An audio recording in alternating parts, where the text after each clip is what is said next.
We left Munich behind and headed for the Austrian Alps to a special place called Wildschönau. It's a hidden gem in the Alps.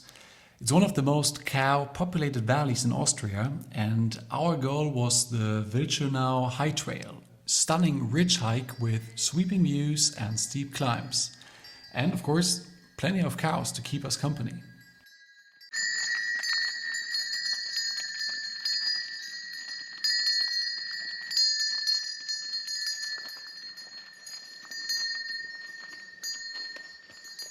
What do you think about the sound? Very peaceful. It is, right? It's like being a little baby and trying to fall asleep. You have this ding dong. Oh, here. There's one lost in the back. Oh, poor one. Come on, you gotta catch up. Catch up, catch up. Oh, she's scared. Oh, you scared her. Yes, so this is the traditional way of farming that we see here. It's subsidized by the government, but I do think it's a very good thing to keep this alive, because it's also such a tourist attraction to hikers. Just nice.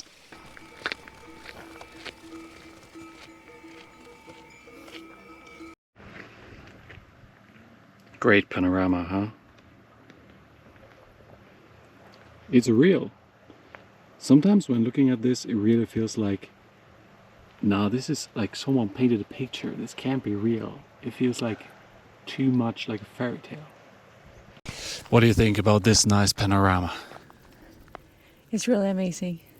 Is it everything you gotta say? Nothing more creative? I mean, I must say that it's really hard to capture the actual beautiness of this view on camera, because you just have to see it yourself to really understand how amazing it is. Yeah, again, it feels like someone drew a picture and it's not really real, if that makes sense. But it is. And it's so nice that you're pretty much alone here with the farmers, not so many other people, which is something I really value, because you're not sharing this experience with people bringing all sorts of stuff and, you know, playing loud music and whatever it is. You're really just by yourself. Final words? How it warms your heart, how it changes like the color of your heart, and Yeah, it brings my Swedish heart out. Oh, I just feel like right. I'm at peace right now. yeah, it's I'm like, free. Fjällen, here I come. All right, now the hardest part begins. Let's disappear into the darkness. And now you can't. And on we go.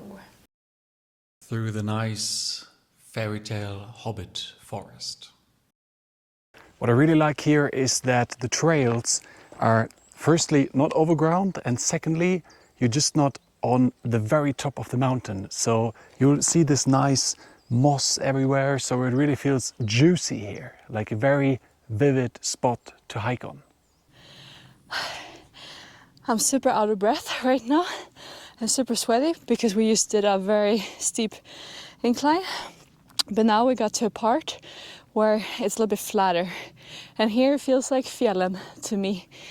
It's just a little bit more blueberries, less trees, and there will be some water ponds over there that looks like a kärr, is what we would say in Swedish. So yeah, this feels like home. Here we have some blueberries. It's a bit late. It's not really the season for it, but you can still find some late survivors.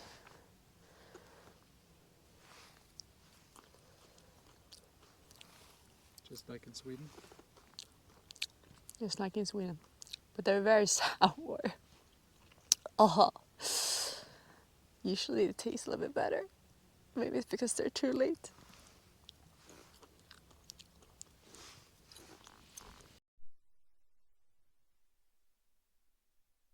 Praise the Lord! We're going there to the cross. That's the first summit that we'll be walking towards. And from there it's going to be 4 or 5 other summits, I think. So yeah, still a long way to go. Hello, sir. Excuse me. We'd like to pass.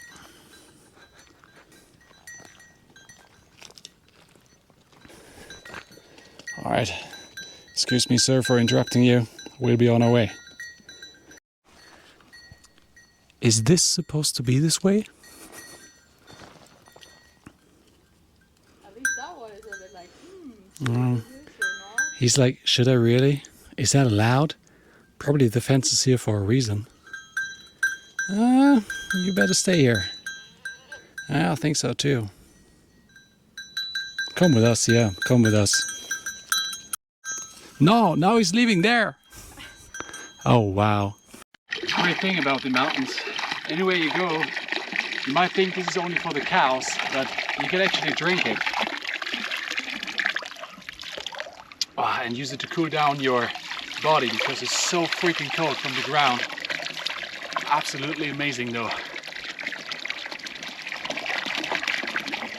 First summit of the day, and wow, definitely worth it. Clear skies, everything nice. But funny thing is, when Micaela did this hike before, it was a different story. Yeah, very different story. Fog so thick you couldn't see a thing, and to make it better, a bunch of cows decided to block the trail. It's really like they're looking at you and actively ignoring you, just saying like, dude, this is our trail now. But today, no cow roadblocks, just mountains for miles. Jannik wants me to say something about this ridge. I don't really know what, but we just left the first summit and now we're on our way to the second summit, which is the second cross over there. And yeah, that's it. After this first poor attempt, I'm going to give you the more creative version. So this ridge reminds me of Lord of the Rings as Frodo is making his way up to Sauron and to Mordor. And we're making our way through this fairy tale here as well, walking down this ridge up to the next summit, and then we'll see what's going to be on the other side. We're super excited. The trail gave us everything we came for. Sun, views, nice autumn colors, and definitely not too many people. So it was a very, very hidden gem that I can just highly recommend going to. And with Saturday's adventure behind us, it was time to see what Sunday would bring. While Jannik spent his Sunday flying over the valley with his paragliders, I decided to keep my feet firmly on the ground, starting this hike in the forest. The path looked calm and inviting at first, but all of a sudden this giant wooden worm appeared. No idea why it's there, but hey, welcome to Austria. Next up is the famous Wasserfallweg, the waterfall path. And yes, they really mean it. Waterfall 1, Waterfall 2, Waterfall 3. Honestly, it felt like Pokemon. Gotta catch them all. Down in the valley, the farmers had just let the cows out, freshly milked, heading straight to breakfast. I was a little bit jealous. Yeah, you cannot really see the background. Maybe now. Yeah, that's better. Oh wow. This is not gonna be a high quality video, but just wanted to show you the amazing view. Jannik probably wants me to say something funny right now, but I'm gonna be the boring person that I am and you say that it's such an amazing view. Ooh, it's really worth walking all this way up. My knees are hurting from yesterday's hike because it was a lot of walking down, and my feet are also hurting because when you walk down a lot you get friction in your shoes, so they feel slightly burned, I must say. But I'm happy that I have my sticks here, and the view is for sure motivating. It's quiet here. The only thing you can hear are the cows and their clocks. The farmers just let them out. They've been yeah, they've been milked. Can you see that? They've been milked. And now they're out to eat a little bit. And I'll continue to walk. Finally, the top. And this view made every step worth it.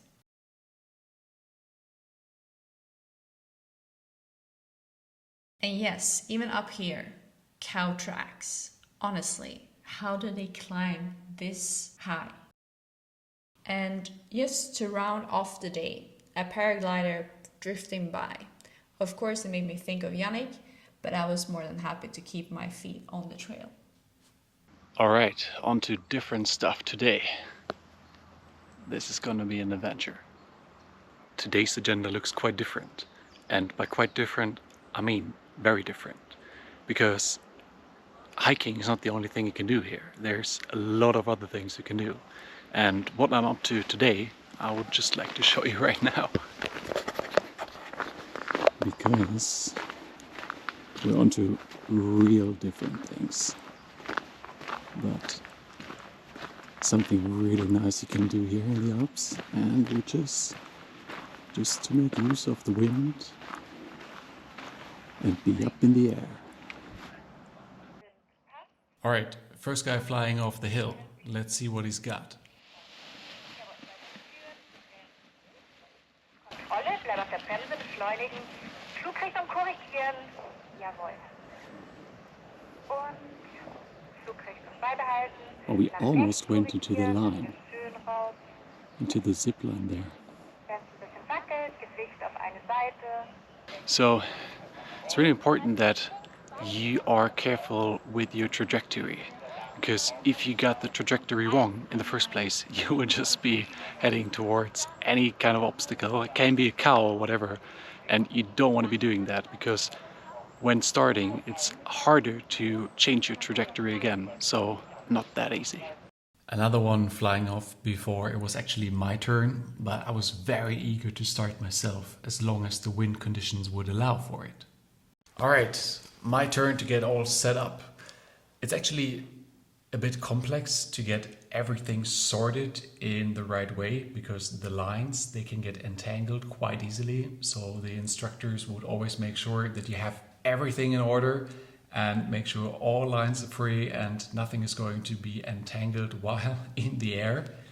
And then, believe it or not, people often think paragliding, that's just like being in the air all the day and, you know, just spending time up in the air. But actually the real sports here is para-wading, because it sometimes takes so long to get the right wind conditions, because you need wind from the front, sometimes you get wind back from the south, so it kind of comes from the wrong side, and then the only thing you can do is wait that wind out.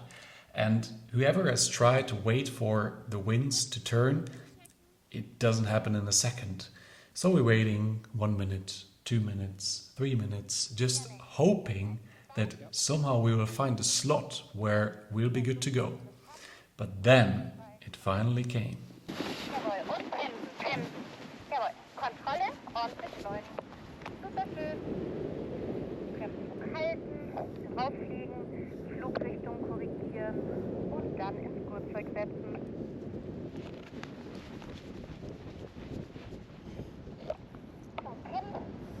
And here I am, up in the air, being shook by the wind, and the wind was really dragging me into all different sorts of directions. And all I can think is, what the fuck are you doing, dude? Yeah, that's also what I was thinking. What am I doing here? And once you're up there, it's so surreal. Like you're just there, it feels like someone just drew a picture underneath you, but this can't be real. You can't actually be flying 200 meters over the ground right now.